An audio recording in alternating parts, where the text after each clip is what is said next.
$2.6 billion US dollars. That is how much Uber have splashed out for a service known as Postmates. Why would something called Postmates be that valuable to Uber? Well, to explain that, we have Kunal Kalro, the CEO and founder of Eugene Labs, and we also have Rae Johnston, science and technology editor for NITV.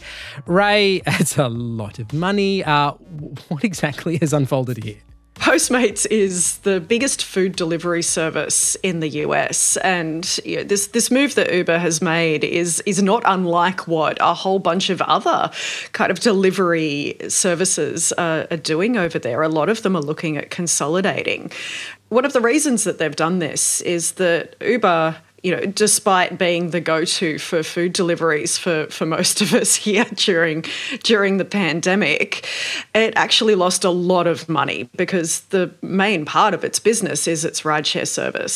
So it needed to look at ways to quickly bolster the other side of its business, which was taking off. So it, along with a bunch of other companies that do things like what they do, are all looking to team up to share not only customers, but also technology and resources. So while it may seem a bit of a silly thing for them to do, it's actually pretty smart. It's also kind of Kunal just buying out a competitor in a way, isn't it?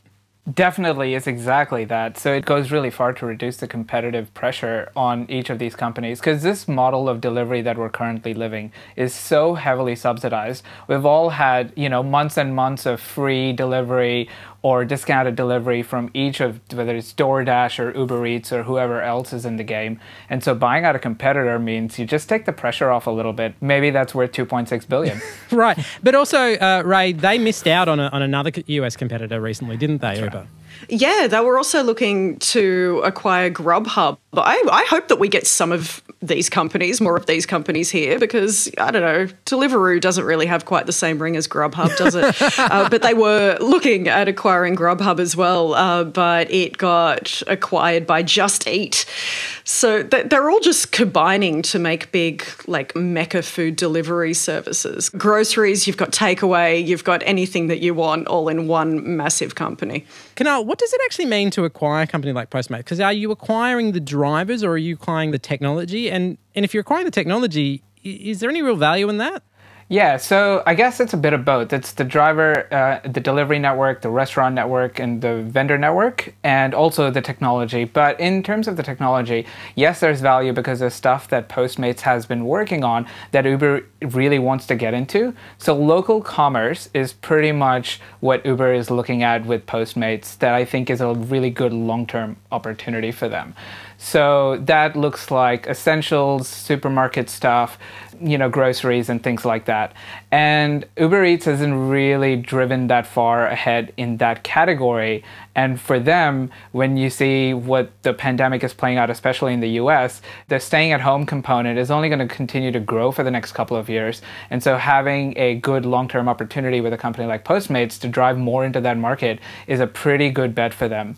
This kind of increases their market share from 20-something% to 30%. And so that too in itself is a unique opportunity because if you have fewer players in the market, you have to spend less money on acquiring customers. So that's a pretty important distinction that companies need to make, especially when they're hemorrhaging as much cash as Uber is every day. Yeah, why is Uber hemorrhaging so much cash more largely? Is that specifically about this business or is it about the rideshare business because of the pandemic? I think Uber Eats lost like $300 million in the last year or something like that. That's just Eats, not even Uber in total. They're losing money because the model itself is subsidized. So when we get food delivered for $5 for delivery, Uber is spending more on that delivery than $5. With every new delivery that they make, they actually lose more money. I know it's a bit crazy. The whole point of the service is to kind of get economies of scale because that's the only way this model works.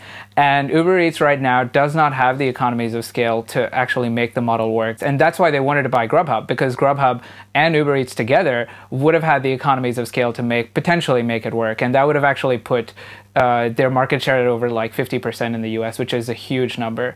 And so this is a pretty important play for them because they've lost out on something that would have been really meaningful. And this is a pretty good consolation prize considering. One of the things that I think that they're also banking on as well is that we're all getting used to ordering in meals from home and getting used to that convenience. So obviously it would be a pretty short-term plan to just plan to acquire businesses that would be useful during a pandemic. So they really are looking long-term with this, that our behaviour and the way that we interact and use technology is changing during this time, and that they're expecting those patterns of behaviour to continue well beyond when we actually need them, and more just because we want them. Do we really think that the level of home ordering is going to continue on trend when the pandemic sort of, one hopefully imagines, winds down? Like, really? Do they really think that? Yeah, look, I think that they're acquiring a lot of new customers to the platform as well that may not have considered using these services in the past.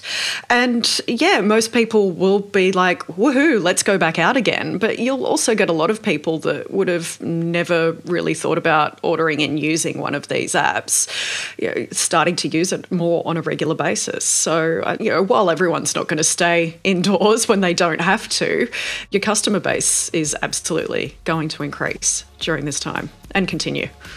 All right, there is lots more of this in the podcast of Download This Show. You can find it wherever you podcast, and I will catch you next time.